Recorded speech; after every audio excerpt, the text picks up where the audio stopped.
ప్రార్థనలో 40 రోజులు, సిలువ యాత్రలో 40 రోజులు, రక్షణ యాత్రలో 40 రోజులు, దెబ్బలను పొంది స్వస్థతనిచ్చే రోజులివి, దివ్యలోకపు దీవెనలు కురిసే రోజులివి. నాదా కలువరి నాదా, ఎందుకయ్యా ఇంత దయా, ఎందుకయ్యా ఎందుకయ్యా ఎందుకయ్యా ఇంత దయా. యేసయ్యా యేసయ్యా యేసయ్యా యేసయ్యా.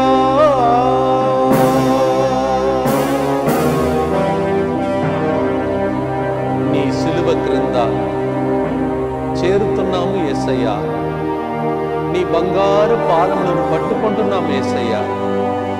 నడుపమయ్యా ఈ 40 రోజులు, యేసయ్యా నీతో ఈ 40 రోజులు. సిలువ యాత్ర, ఈ రక్షణ యాత్ర ప్రభువా, ప్రతిరోజు దైవజనుల ద్వారా మాట్లాడమయ్యా, మా కన్నీళ్లు తుడువమయ్యా, మా ప్రశ్నలకు జవాబును దయచేయమయ్యా. నీ సిలువ నుండి కారిపడిన రక్త నీటి నుండి మమ్ము కడిగి శుద్ధి చేసి నూతన కార్యములు, అద్భుత కార్యములు, ఆశ్చర్య క్రియలు చెయ్యుమయ్యా.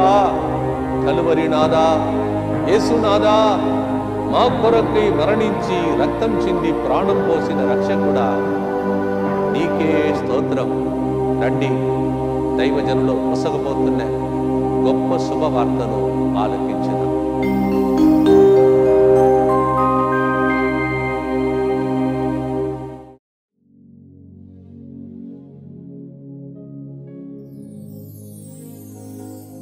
Praise the lord, praise the lord. సిలువ యాత్ర, రక్షణ యాత్ర, యేసుతో 40 రోజులు అనే కార్యక్రమానికి మిమ్మల్ందరినీ ఆహ్వానిస్తున్నాం. మనం ఈ వాక్యం ధ్యానించే ముందు ప్రార్థన చేసుకుందామా. పరిశుద్ధాత్మదేవ యేసయ్య, మీ సన్నిధిలో ఉన్న ప్రతి ఒక్కరితో మాట్లాడమని ప్రార్థిస్తున్నాం. ఈరోజు వాక్యం వినబోచున్న ప్రతి ఒక్కరి జీవితంలో అద్భుత క్రియలు, ఆశ్చర్యక్రియలు జరిపించమని, ఈరోజు వాక్యం వినబోచున్న వారు ఎక్కడున్నా సరే విశ్వాసంతో, నమ్మకంతో మొరపెట్టుకున్నప్పుడు ప్రభువా, వారి నమ్మకాన్ని, విశ్వాసాన్ని బలపరచమని, మీ కృప వారి మీద, వారి కుటుంబంలో ఉన్న ప్రతి బిడ్డల మీద కుమ్మరించమని, మీ రక్త సంరక్షణలో ప్రతి బిడ్డను భద్రపరిచి కాపాడమని ప్రార్థిస్తున్నాం. యేసయ్య, మీరు మాట్లాడే దేవుడు, అద్భుతాలు చేసే దేవుడు, ఆశ్చర్యలు జరిపించే దేవుడు. ఈ సమయంలో ఈ వాక్యం వినబోచున్న ప్రతి ఒక్కరి జీవితంలో ఊహించని మహా అద్భుత కార్యములు జరిపించమని, కానీ విని ఎరగని మహా అద్భుత కార్యములు ప్రతి ఒక్కరి జీవితంలో జరిపించమని యేసు నామంలో ప్రార్థన చేసి చేసి పెట్టుకుంటాం తండ్రి. ఆమేన్. Praise the lord. Praise the lord. మనం పరిశుద్ధ గ్రంథంలో మనం ధ్యానించినట్లయితే విలాప గీతాలు 3వ అధ్యాయం 22వ వచనం ధ్యానిస్తాం. ఈ గురించి ఈరోజు ప్రత్యేకంగా ధ్యానాంశం ఏమిటంటే యేసు ప్రభు మీకు ఏ విధంగా శ్రద్ధ వహిస్తాడో ధ్యానిస్తాం. దాని మొదటిగా విలాప గీతాలు 3వ అధ్యాయము 22వ వచనం చదువుతామా? ప్రభువు ప్రేమ గతింపలేదు, అతని కరుణ సమసిపోలేదు. ప్రతి ఉదయం అతడు ఆ భాగ్యములు క్రొత్తగా దయచేయును. అతని వెతికిన వారికి క్రొత్తగా దయచేయును అంటే ప్రతి దినము నీవు నేను అతనితో మాట్లాడుతున్నప్పుడు, వెతుకుతున్నప్పుడు ప్రభు అంటున్నాడు, ఈరోజు నీ వద్ద నేను ఉంటాను. రెండవదిగా ఇక్కడ ఏమన్నా అంటే దేవుడు మన గొప్ప కరుణగల దేవుడు, అతని ప్రేమ గతించదు. ఈరోజు ఏ విధంగా శ్రద్ధ వహిస్తాడో కొన్ని విషయాల మీద ధ్యానించుదాము. దాంట్లో మొదటిగా నీ పేరు ప్రభువునకు తెలుసు. యెషయా రాసిన అధ్యాయంలో 43వ అధ్యాయము 1-2 వచనం మీరు ధ్యానించినట్లయితే మనం చదువుదాం. అక్కడ కూడా ఏం రాస్తుందో, నీకు రూపమిచ్చిన దేవుడు ఇట్లా పలుకుచున్నాడు, నీవు భయపడకుము, నీవు భయపడకుడు, నేను నిన్ను విమోచించి తిని, నేను నిన్ను పేరెత్తి పిలిచి తిని, నీవు నావాడు. చూడండి, నేను నిన్ను పేరెత్తి పిలిచి తిని అంటే ఏమిటి? యేసు ప్రభునకు నీ పేరు తెలుసు అని గుర్తించుకోండి. మనం పరిశుద్ధ గ్రంథంలో యెషయా రాసిన 49వ అధ్యాయం 15-16 వచనంలో తల్లిదండ్రి మరిచినా సరే నేను మాత్రం నేను మర్వను, నీ పేరును నేను అరచేతిలో రాసుకున్నాను అన్నాడు. అంటే చూడండి, నీ అందరు మర్చిపోయినా సరే నేను మాత్రం నేను మర్వను అంటున్నాడు దేవుడు. చూడండి, ఎందుకంటే ప్రభువునకు నీ పేరు తెలుసని గుర్తించుకోండి. ఒక సమస్య వచ్చినప్పుడు, ఒక బాధ వచ్చినప్పుడు, ఇబ్బందులు తలెత్తినప్పుడు ప్రభు నేను మర్చిపోడు. 1000 కోట్ల నక్షత్రాలను మర్చిపోడు. ప్రతి నక్షత్రాల పేర్లు ఆయనకి తెలుసు. ఈరోజు నిన్ను మర్చిపోడు, నీ పేరు ఆయనకు తెలుసు అని గుర్తించుకోండి. నువ్వు కష్టాల్లో ఉన్నప్పుడు, బాధలు ఉన్నప్పుడు, వేదనలు ఉన్నప్పుడు, దుఃఖంలో ఉన్నప్పుడు, అనేక రకాలైన సమస్యలతో నువ్వు ప్రయాణం చేస్తున్నప్పుడు నిన్ను విడిచిపెట్టాడు. మన దేవుడు ఖచ్చితంగా నీ గురించి శ్రద్ధ వహిస్తాడు. చూడండి, ఒక చిన్న సంఘటన చెప్తాను నీకు. ఏ విధంగా మన గురించి శ్రద్ధ వహిస్తాడంటే, మన బాధ ఉన్నప్పుడు, కష్టాల్లో ఉన్నప్పుడు, వేదనతో ఉన్నప్పుడు, ఆపదలు మన జీవితం నశింపచేస్తున్న సమయంలో ఎప్పుడైతే నువ్వు నేను విశ్వాసంతో ప్రభు సన్నిధికి వచ్చి మొరపెట్టుకున్నప్పుడు ప్రభు ఖచ్చితంగా ఆ దుఃఖాన్ని, ఆ బాధను నీ నుండి నా నుండి తీసివేస్తాడు. అటువంటి గొప్ప దేవుడు మన మధ్యలో ఉన్నాడు ఈరోజు. నువ్వు పిలిస్తే చాలు పలికే దేవుడు మన మధ్యలో ఉన్నాడు ఈరోజు.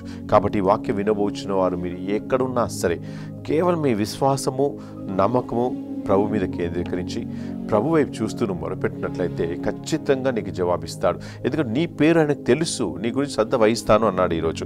అందుకే మన పరిశుద్ధ గ్రంథంలో కీర్తన రాసిన 107 అధ్యాయం 13 వచనంలో నీ క్లిష్ట సమయంలో, నీ దుఃఖ సమయంలో, వేదన సమయంలో నువ్వు మొరపెట్టమంటున్నాడు దేవుడు. ఆ స్థితిలో నువ్వు మొరపెట్టినప్పుడు నీ కష్టమును, నీ ఇబ్బందులు, నీ శ్రమలు తీసివేస్తాను అంటున్నాడు దేవుడు ఈరోజు.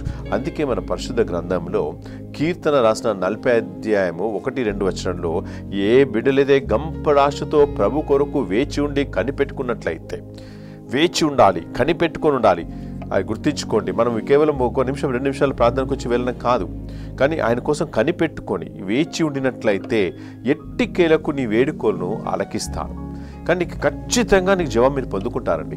ఎందుకంటే ప్రభు కోసం ఎంత దాహముతో ఉండి వేసినట్లయితే ప్రభు ఖచ్చితంగా నీ పేరు తెలుసు కాబట్టి నీ గురించి శ్రద్ధ వహిస్తాడు.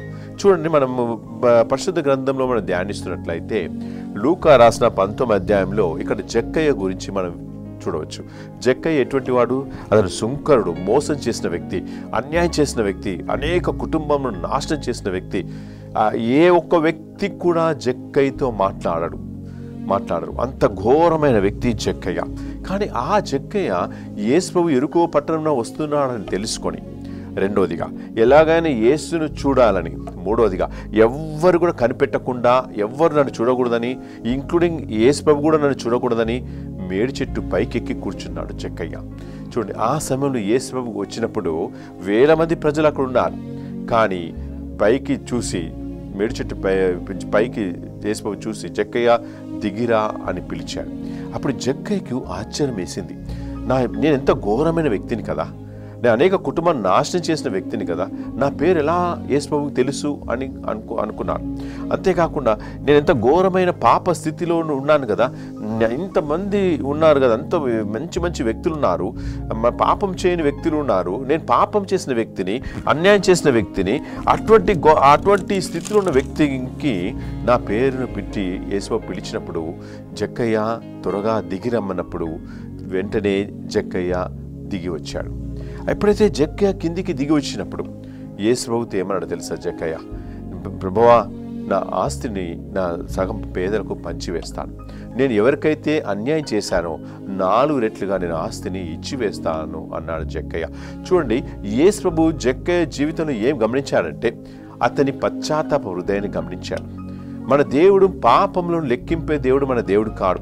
ఈరోజు నువ్వు నేను ప్రభు సన్నిధికి వచ్చి నువ్వు ప్రభు వైపు మరినప్పుడు ప్రభు నీ పాపం లెక్కింపడు. జక్కయ్య విషయంలో కూడా అదే జరిగింది. జక్కయ్య చేసిన ఘోరమైన పాపమును లెక్కింపలేదు. ఎప్పుడైతే జక్కయ్య పశ్చాత్తాప హృదయాన్ని, మారు మనస్సును చూశాడు దేవుడు. అతను అందుకే జక్కయ్యతో, జక్కయ్య నేడే నీ ఇంటికి రక్షణ అని ప్రభు మాట్లాడడం జరిగింది. జక్కయ్య మార్చిన దేవుడు, అంత ఘోరమైన వ్యక్తిని మార్చిన దేవుడు ఈరోజు మన జీవితాన్ని మార్చలేడా? ఇప్పుడు నువ్వు ప్రభు వైపు చూసి నువ్వు మొరపెట్టుకున్నట్లయితే, నువ్వు తగ్గించుకున్నట్లయితే, నువ్వు చేసిన ప్రతి పాపమును ఒప్పుకొని జక్కయ్యలాగా ఒప్పుకొని ప్రభువా అని నువ్వు పిలిచినప్పుడు ప్రభు నీ గురించి శ్రద్ధ వహిస్తాడు. జక్కయ్యను మార్చిన దేవుడు ఈరోజు నిన్ను మారుస్తాడు. మనం పరిశుద్ధ గ్రంథంలో ధ్యానించినట్లయితే ఆదికాండం 12వ అధ్యాయం 1-2 వచనాలు చదువుదామా? అక్కడ ఏం రాస్తుందో చూద్దాం. అక్కడ అబ్రహాము అని పేరు పెట్టి పిలుస్తున్నాడు. ఎందుకు పిలిచాడు మనం చూద్దాం. ఆదికాండం 12వ అధ్యాయం 1-2-3 వచనాలు ధ్యానిస్తాం. దేవుడు అబ్రహాముతో ఇట్లా చెప్పాను, నీ దేశంను, నీ చుట్టుపక్కలను, నీ పుట్టింటిని వదిలి నేను చూపు దేశంనకు వెళ్ళుము, నేను నిన్ను ఒక మహాజాతిగా తీర్చిదిద్దును. చాలా జాగ్రత్తగా వినండి. అక్కడ ఏమన్నా దేవుడు అబ్రహామును పిలిచాడు. అబ్రహాం పిలిచిన దేవుడు ఏమన్నాడు? నీ చుట్టాలను, నీ బంధువులను, నువ్వు స్నేహితులు అందరినీ విడిచిపెట్టి నేను చూపించిన ప్రాంతానికి వెళ్ళమన్నాడు. అబ్రహాము వ్యతిరేకించాడా? లేదు.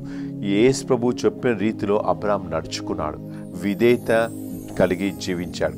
అందుకే అబ్రహాంతో ఏమన్నాడు? ఇంకా నేను దీవిస్తాను, నేను ఆశీర్వదిస్తాను, నీ పేరు ప్రతిష్టలు అనేక చోట్ల వ్యాపింప చేస్తా అన్నాడు. చూడండి, ఎప్పుడైతే మనం ప్రభువునకు విధేయత కలిగి జీవించినట్లయితే మనని కూడా ఆశీర్వదిస్తాడు, మనందరినీ కూడా దీవిస్తాడు, నిన్ను నన్ను గొప్ప వ్యక్తిగా మార్చివేస్తాడు. మనం ప్రభువునకు లోబడి మనం జీవించాలి. చూడండి, నా జీవితంలో చిన్న సంఘటన మీకు చెప్తాను. నేను ఈ ప్రార్థనకు లేనప్పుడు మేము సినీ ఫీల్డ్లో, నా లైఫ్ అంతా సినీ ఫీల్డ్లో ఉండే. మేము సినిమాలు తీస్తూ, మాకు ఆఫీస్ ఉంది, 3 పార్ట్నర్స్ ఉన్నాము, సినిమాలు తీస్తున్నాము, డిస్ట్రిబ్యూట్ చేస్తున్నాము. ఆ స్థితిలో ఉన్న నన్ను, ఈ ఘోరమైన పాప స్థితిలో ఉన్న నన్ను ఒక్కసారి మా ఇంటికి 3 దైవ సేవకులు వచ్చారు. చివరిగా సిరిల్ ఫాదర్ గారు వచ్చి నా నెత్తి మీద చేయబెట్టి దేవుడు నేను గొప్పగా వాడుకుంటాడన్నాడు. కానీ నాకు అర్థం కాలేదు. నా జీవితంలో ఆదివారం కూడా చర్చికి పోకుండా ఉండే వ్యక్తిని, అనేక పాప జీవితంలో జీవిస్తున్న వ్యక్తిని ఒకే వారంలో 3 వ్యక్తులు ఒకే విషయం చెప్పారు, దేవుడు నేను గొప్పగా వాడుకుంటాడు. నాకు అర్థం కాలి. ఎప్పుడైతే సిరిల్ ఫాదర్ చెప్పినప్పుడు ఆ రాత్రి నాకు నిద్ర పట్టక మళ్ళీ లోపలికి ఒక రూమ్కి వెళ్ళి తలుపేసుకొని నేను ప్రభుని అడుగుతున్నాను, ప్రభా ఎలా నన్ను వాడుకుంటావు? నేను ఇంత ఘోరమైన పాపం చేసిన వ్యక్తిని, ఇంత ఘోరమైన స్థితిలో ఉన్నాను, సినీ ఫీల్డ్లో ఉన్నాను, ఎట్లా నన్ను వాడుకుంటావని పదే అడుగుతున్నప్పుడు తెల్లారి 3:30 గంటల సమయంలో నా రూమ్లో గొప్ప వెలుగు వచ్చేసి అప్పుడు ఒక వాక్యం నాకు వినిపించడం జరిగింది. అప్పుడు ఏమొచ్చిందో తెలుసా? యోహాను 15వ అధ్యాయం 16వ వచనం చదువుమని. అప్పుడు యోహాన్ అంటే నాకు ఎవరు కూడా తెలియదు, కాకపోతే బైబిల్ తీసి చదువుతున్నప్పుడు యోహాన్ దొరికింది. అప్పుడు నేను చదివాను. అక్కడ ఏం రాసిందో చూస్తామా? యోహాను 15వ అధ్యాయం 16వ వచనంలో, మీరు నన్ను ఎన్నుకోలేదు, కానీ నేను మిమ్మల్ని ఎన్నుకొని మీరు నా పేరిట తండ్రిని ఏమి అడిగినా ఆయన దానిని మీకు ప్రసాదించుటకు, మీ ఫలంలో నిలుచుటకు నేను గొప్పగా దీవించుతాను. అన్ని రకాలుగా ఆ యోహాను 15:16-17 వచనం మనం చూస్తున్నాం. అంటే మీరు నన్ను ఎన్నుకోలేదు, కానీ నేను ఎన్నుకోలేదు, కానీ ప్రభు ఎన్నుకున్నాడు. కాబట్టి వెంటనే ఏం చేయాలి? ఇప్పుడు ఎప్పుడైతే ఈ వాక్యం నాకు ఇచ్చినప్పుడు అప్పుడు అనుకున్న దేవుడు నిజంగా నన్ను ఎన్నుకున్నాడని. తెల్లారిసరికి ఎప్పుడు తెల్లారవుతుందా, మా ఆఫీస్ ఫోన్ చేసి చెప్దామా, నేను ఇక రాను చెప్దామా అని ఎదురు చూస్తూ 11 గంటలకు మా ఆఫీస్ ఫోన్ చేసి నేను ఇక రాను అన్నప్పుడు వాళ్ళు ఈరోజు రావేమో అనుకున్నారు. కానీ నేను ఎప్పుడు కూడా అక్కడ అడుగు పెట్టాను. అంటే పెద్ద సినిమా రిలీజ్ అవుతుంది కదా, అయినా సరే ఎంత నష్టం వచ్చినా లాభం వచ్చినా మీరే లెక్కలు చేయండి, నేను ఇంకా అక్కడ అటువైపు నేను మరలను అన్నాను. ఆ విధంగా ఏమైంది, ఆ సినిమా రిలీజ్ అయిపోయింది, మొత్తం లాస్ అయిపోయింది, నా దగ్గర ఉన్నాయి అన్నీ వెళ్ళిపోయినాయి, సున్నా అయిపోయినా, ఎక్కువ పైసా కూడా నా దగ్గర లేకుండే. కాకపోతే దేవుడు చెప్పాడు ఇక్కడ మన వాక్యంలో, మీరు నన్ను ఎన్నుకోలే కానీ నేను నిన్ను ఎన్నుకున్నాను. ఆ ఒక్క మాట ద్వారా నా జీవితం పూర్తిగా మార్చివేశాడు. ఇప్పుడు దీవెనను ఆశీర్వాదాలు ఎలా పెందుకున్నా అంటే అనేక రకాలుగా నేను దీవించబడ్డాను, ఆశీర్వదించబడ్డాను. రెండోదిగా అనేక చోట్ల నేను దేవుని వాక్యాన్ని ప్రకటిస్తున్నాను, అనేక ప్రాంతాలకు వెళ్ళాను. ఆ విధంగా దేవుడు మన ఈ అబ్రాహాంకి ఇచ్చిన దీవెన ఏముంది, నిన్ను నీ దేశంలో నేను మీ అందరిని విడిచిపెట్టి వెళ్ళు, నేను గొప్పగా దీవిస్తాను, ఆశీర్వదిస్తాను, నీ పేరు ప్రతి అనేక చోట్ల వ్యాపింపచేస్తాను నా దేవుడు ఈరోజు నా జీవితంలో అదే విధంగా నడిపిస్తున్నాను. చూడండి, మనము దేవునికి విధేయత కలిగి జీవించినప్పుడు, దేవుని మీద ఆధారపడి దేవుని మీద విశ్వాసం ఉంచి నడుస్తున్నప్పుడు ఖచ్చితంగా నీ పేరు నీకు తెలుసు కాబట్టి నీ గురించి శ్రద్ధ వహిస్తాను.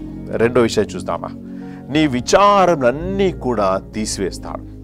ఆ విధంగా నీ గురించి శ్రద్ధ వహిస్తాడు. చూద్దామా, 1 పేతురు 5వ అధ్యాయము 7వ వచనంలో ఏం రాస్తుందో చూద్దామా. నీ విచారమును అన్నీ కూడా ఈరోజు వాక్యం వినబోచున్న వాడి జీవితం నుండి తీసివేస్తాడు. చదువుదామా, 1 పేతురు 5వ అధ్యాయం 7వ వచనం. ఆయన మిమ్ము గురించి శ్రద్ధ వహించును కనుక మీ విచారములన్నీ ఆయన మీద మోపుడు, అప్పుడు ప్రభు నీ గురించి శ్రద్ధ వహిస్తాడు. నీ విచారం అన్నీ కూడా ప్రభు మీద మోపినప్పుడు ప్రభు ఏమన్నాడు తెలుసా, నీ విచారం అన్నీ నా మీద మోపుడు, నీ గురించి నేను శ్రద్ధ వహిస్తా అన్నాడు.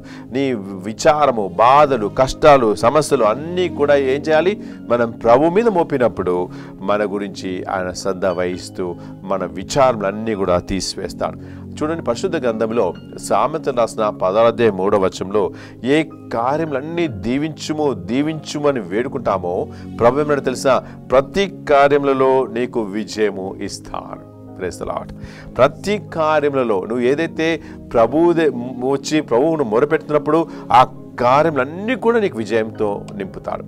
చూడండి, మన పరిశుద్ధ గ్రంథంలో మత్తయి రాసిన 21వ అధ్యాయము 22వ వచనంలో ఏముందంటే, మీకు విశ్వాసం ఉన్న ఎడల మీరు ప్రభువును ఏమి అడుగుతారో, ప్రార్థనలో ఏమి అడుగుతారో దాన్ని పొందుకుంటారు. చూడండి, ఇక్కడ ఎంత ఖచ్చితంగా మనకి విశ్వాసం లేకపోతే జరగదు అని మనం గుర్తించుకోండి. ఇప్పుడు రెండో మన పాయింట్ ఏం చదువుతున్నామంటే, మీ విచారణ నా మీద మోపినట్లయితే నేను మీ గురించి శ్రద్ధ వహిస్తాను. Praise the lord. అంటే మీకు విశ్వాసం ఉన్న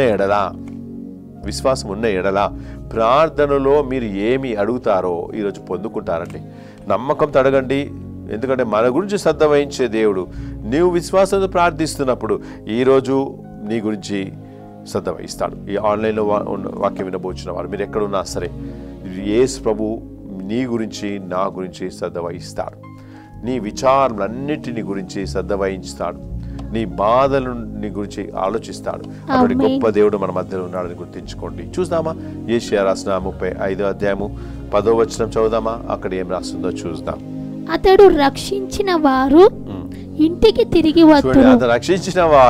తిరిగి వస్తారు ఉల్లాసముతో. చూడండి, ఉల్లాసముతో పాటలు పాడుదురు, మహా ఆనందముతో సియోనును చేరుకొందురు. వారు సంతోషముతోను ప్రమోదముతోను వత్తురు వస్తారు. వారి దుఃఖ విషాదము ఎంత మంచి వాక్యం చూడండి. వారి దుఃఖ విషాదము తొలగిపోవును. Praise the lord. ఎప్పుడైతే మనలో దుఃఖము, బాధ, వేదన ఉంటుంది, నువ్వు ఆనందంగా ఉంటావా, సంతోషంగా ఉంటావా? సంతోషంగా ఉంటావు. అదే విధంగా నువ్వు ఈ దుఃఖ దినములన్నీ కూడా విచారము నీ నుండి నేడు తొలగించి వేస్తున్నాను. మీరు విశ్వాసంతో అడగండి, ఈరోజు మీరు నమ్మకంతో అడగండి. యేసు ప్రభు ఈ వాక్యం ఎత్తిపట్టి అడగండి, నువ్వు సంతోషంతో వస్తావు. నీ దుఃఖ విషాదము నేటితో ముగించి వేస్తున్నాను అంటున్నాడు దేవుడు. కాబట్టి మనం యెషయా రాసిన 60వ అధ్యాయం 20వ వచనం ధ్యానించినట్లయితే, ప్రభుడైన నేను నీకు శాశ్వతమైన జ్యోతిని అగుదును. Praise the lord. Praise the lord. అక్కడ కూడా మీరు చదవండి, అక్కడ ఏం రాస్తుందో చూద్దామా. యెషయా రాసిన 60 అధ్యాయం 20 వచనంలో, నీ సూర్యుడిక కృంగడు, నీ చంద్రుడిక క్షీణదశ నొందడు, ప్రభువునైన నేను నీకు శాశ్వత జ్యోతిని అగుదును. ప్రభుడైన నేను నీకు శాశ్వత జ్యోతిని అగుదును. నీ విచార దినములిక ముగియును. ఆమేన్. నీ విచార దినములు నేటితో ముగించి వేస్తున్నాను. ఈరోజు ఆన్లైన్ ద్వారా వాక్యం వినబోచిన వారు, మీ విచారము ఏ విధంగా నీ విచారంతో జీవిస్తున్నావో నాకు తెలియదు, కానీ ప్రభు వాక్యం ఏం పలుకుతుందంటే, నీ విచార దినములన్నీ కూడా నేటితో ముగించి వేస్తున్నాను. Praise the Lord. ఈరోజు శాశ్వతమైన జ్యోతిని మీ మీద, మీ కుటుంబం మీద వెలిగిస్తున్నాను అన్నాడు. ఆ జ్యోతి సమసిపోదు, నిరంతరం వెలుగుతూనే ఉంటుంది అంటున్నాడు. చూడండి ఎంత మంచి వాక్యమో కదా. ఆ విధంగా ఈ రోజు వాక్యం వినబోచున్న వారు ఈ వాక్యం నాకే ఎత్తి పెట్టి అడగండి. సమయంలో మీ మీద ప్రభు ఏమన్నాడంటే, నీ శాశ్వతమైన వెలుగును జ్యోతిని మీ మీద కుమ్మరిస్తాను, నేటితో నీ విచార దినములన్నీ కూడా నేను ముగించి వేస్తున్నా అన్నాడు దేవుడు. ఈరోజు మనము ఖచ్చితంగా నమ్మకంతో, విశ్వాసంతో ఈ వాక్యాన్ని మనం ధ్యానించాలి. ఈ వాక్యం ఎత్తిపట్టాలి. ఇది ప్రభు నాకే ఇచ్చాడు, నేను నేను నేను విచారం అంతా కూడా ముగించి వేస్తున్నాడు నా దేవుడు అని. ఉద్యోగము పోయినదని కొంతమంది విచారంతో ఉండవచ్చు ఈ సమయంలో, కొంతమంది అప్పు బాధలనే విచారంతో ఉండవచ్చును కొంతమంది, ఇంకా కొంతమంది రోగాలతో విచారంతో దిగులుతో కృంగిపోతుండవచ్చును కొంతమంది. కానీ ఈరోజు వాక్యం ఎత్తిపెట్టి అడగండి, ప్రభు నాడు ఈరోజు మీ మీద, మీ బిడ్డల మీద శాశ్వతమైన జ్యోతిని వెలిగిస్తాను.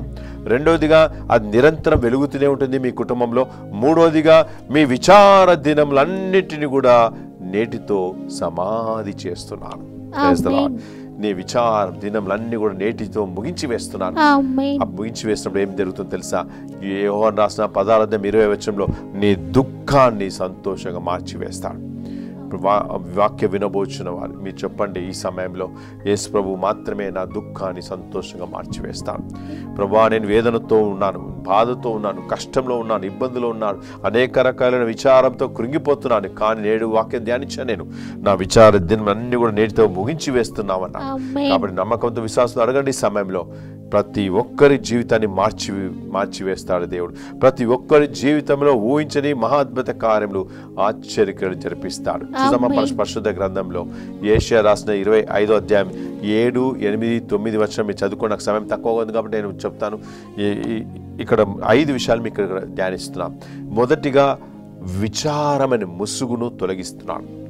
రెండోదిగా ఇక్కడ ఈ వాక్యం ధ్యానించినట్లయితే దుఃఖపు తెరను తీసివేస్తున్నాడు. మూడోదిగా మృత్యు సదా నాశనం చేస్తున్నాడు. నాలుగోదిగా ఎల్లరి ప్రతి కన్నీళ్లను తుడిచివేస్తున్నాడు. ఐదోదిగా ప్రతి అవమానమును తొలగిస్తాడు. ఈ చూడండి, విచారమైన ముసుగుతో, దుఃఖమైన తెరతో తీసివేస్తాడు. ఒకసారి మా ప్రార్థన మందిరంలో ఒక జూడిత్ అనే సహోదరి ఎంతో విచారంతో, దుఃఖముతో ప్రతి శుక్రవారం వస్తుంది. ఆమె జీవితంలో సంఘటన గురించి మీకు చెప్తాను. భార్యాభర్తలు ఇద్దరు కూడా చాలా ప్రేమ గల వ్యక్తులు, దైవభక్తి గల వ్యక్తులు. ఆ జూడిత్ అనే సహోదరి ప్రతి శుక్రవారం ఆ ప్రార్థన మందిరానికి వస్తూ ఉండే, ప్రార్థిస్తున్న సమయంలో ఒకే వారంలో భార్యాభర్తలు ఇద్దరు కూడా ఉద్యోగాలు కోల్పోయారు. ఎంత మంచి కంపెనీలు, మంచి మల్టీనేషనల్ కంపెనీలు పనిచేస్తున్నారు. హఠాత్తుగా ఉద్యోగాలు పోయాయి. కానీ వారిలో విచారము, దుఃఖం మొదలైంది. కానీ అయినా సరే జూడిత్ అనే సహోదరి ప్రతి శుక్రవారం వచ్చి ప్రార్థన మందిరంలో కన్నీటితో విలపిస్తుండే. ఒకే వారంలో భార్యాభర్త ఇద్దరు ఉద్యోగాలు కోల్పోయారు. వాళ్ళ శాలరీ లేదు. 1,75,000 రూపాయలు ఇద్దరికి వచ్చేది. ఈ ఇల్లు కిరాయి కట్టుకోలేపారు, కట్టుకోవాలి, అనేక ఉంటాయి కదా ఖర్చులు. కానీ ఆ స్థితిలోకి సుమారు ఆ స్థితిలోకి వెళ్ళిపోయారు. కాకపోతే ఆ స్థితిలోకి వెళ్ళిపోయినప్పుడు వారు ఏం జరిగిందో చూడండి. 5 నెలలు కాదు, 9 నెలల వరకు వారికి ఉద్యోగాలు దొరకలేదు. అప్పు బాధ పెరిగిపోతున్నాయి. రోజు రోజుకు వారి విచారము, దుఃఖము కూడా పెరిగిపోతున్నాయి. కానీ వారి ఇతరుల కోసం ప్రార్థన చేస్తే ఇతరులకు ఉద్యోగాలు వస్తున్నాయి, కానీ వారికి మాత్రం ఉద్యోగాలు రావడం లేదు. కానీ ఆ 9 నెలలైనా కూడా ఆమె ఎటువంటి నిరుత్సాహం ఆమె జీవితంలో లేదు. ప్రభు మీదే ఆధారపడింది. అయితే ప్రభు మీద ఆధారపడి ముందుకే వెళ్తున్న సమయంలో ఒకరోజు ఏం జరిగిందంటే, మంచి మల్టీనేషనల్ కంపెనీలో ఒకే వారంలో ఉద్యోగాలు కోల్పోయిన జూడిత్ అనే వారికి ఒకే వారంలో మల్టీనేషనల్ కంపెనీలో పెద్ద ఉద్యోగం ఇచ్చారు. ఇప్పుడు ఆమె జీతాలు, వాళ్ళిద్దరు కలిసి జీతం 3,85,000 రూపాయలు ప్రభు ఇస్తున్నారు.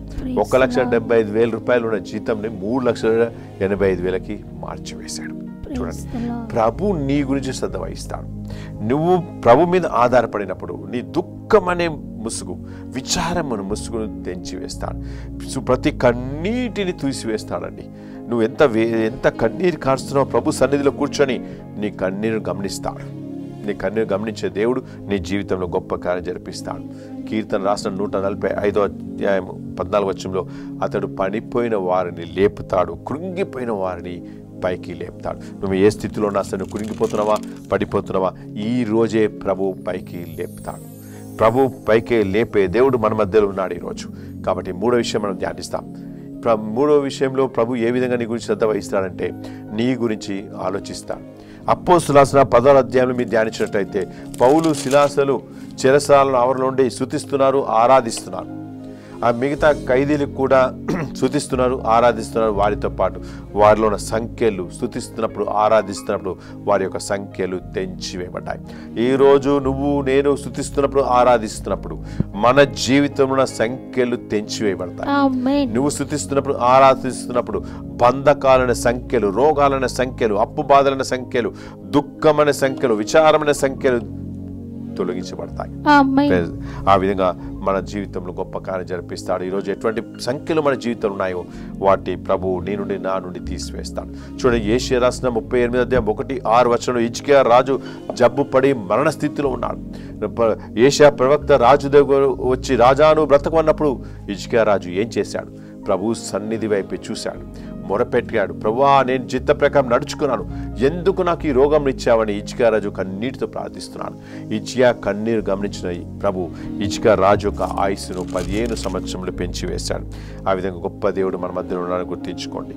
ఆ విధంగా 4వ విషయం మనం ధ్యానిస్తామా? మనం ప్రభు 4వ విషయంలో ఈరోజు ప్రభు నీ గురించి, నా గురించి, నీకు నాకు తోడుగా ఉంటాడు. చూడం, మన పరిశుద్ధ గ్రంథంలో నిర్గమకాండం 14వ అధ్యాయం 14వ వచనంలో యావే మీ పక్షమున పోరాడును, మీరు కదలక మెదలక ఉండుడు అన్నాడు. ఈరోజు మన కరుణగల దేవుడు నీ తరఫున, నా తరఫున యుద్ధం చేసి గొప్ప విజయాన్ని సమకూరుస్తాడు.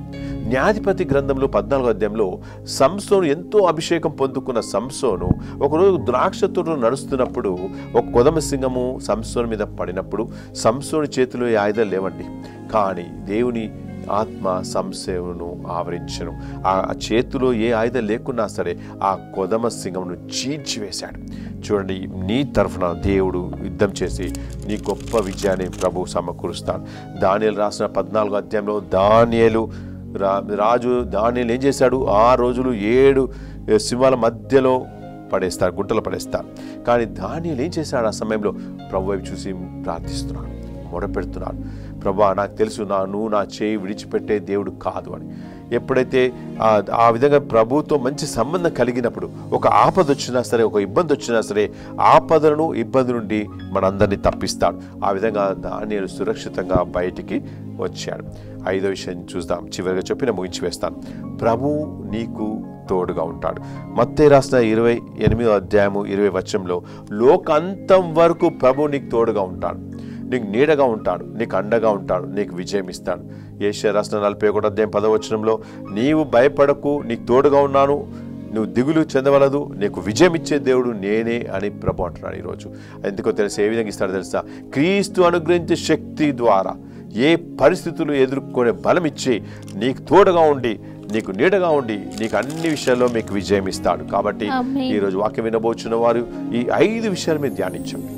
ప్రభు నీ గురించి ఏ రీతిలో శ్రద్ధ వహిస్తున్నాడో మొదటిగా మనం ధ్యానించాం, నీ పేరు ఆయనకు తెలుసు అని. రెండోదిగా మన విచారం అన్నీ కూడా ఆయన తీసివేస్తున్నాడని, ఆ విధంగా నీ గురించి శ్రద్ధ వహిస్తాడు. మూడోదిగా మనం చూసాము, నీ గురించి ఆలోచిస్తాడు. నాలుగోదిగా నీ తరఫున పోరాడతాడు. 5వదిగా నీకు తోడుగా ఉంటాడు. కాబట్టి మనం ప్రార్థన చేసుకుందామా? పరిశుద్ధాత్మదేవ యేసయ్య, ఈరోజు ఆన్లైన్ ద్వారా వాక్యం వినబోచున్న ప్రతి ఒక్కరి జీవితంలో ప్రభువా, మేము నామయ్యా, మేము విశ్వసిస్తున్నామయ్యా. ఈ బిడ్డలందరి వైపు చూసి మేము ప్రార్థిస్తున్నాం. ప్రతి ఒక్కరి జీవితంలో బంధకాలు అనే సంఖ్యలు, రోగాలనే సంఖ్యలు, వేదన సంఖ్యలు, కష్టాలు, ఇబ్బందుల సంఖ్యలు తీసివేయమని ప్రార్థిస్తున్నామయ్యా. మాకు తెలుసా మా గురించి మీరు శ్రద్ధ వహిస్తున్నారని. మాకు తెలుసు ప్రభా, మాకు తెలుసు ప్రభా, మా ఇబ్బందులను ఇక్కట్లను మీరు తొలగిస్తారని. ఏసే, మేము మీ మీద ఆధారపడి ఉన్నామయ్యా. ఏసే, మా బిడ్డలను, మా జీవితాలను మీకు సమర్పిస్తున్నాం. ఈ సమయంలో మమ్మల్ని దీవించమని, ఆశీర్వదించమని యేసయ్య, మీ నామంలో, అద్భుతమైన మీ నామంలో, నీ గురించి మా గురించి అర్థమైంచే దేవుడు, మేము నమ్మకంతో విశ్వాసంతో మొరపెడుతున్నప్పుడు మా నమ్మకము విశ్వాసం బలపరిచి నడిపించమని యేసు నామములో ప్రార్థిస్తున్నాం తండ్రి. ఆమేన్. Praise the lord. God bless you.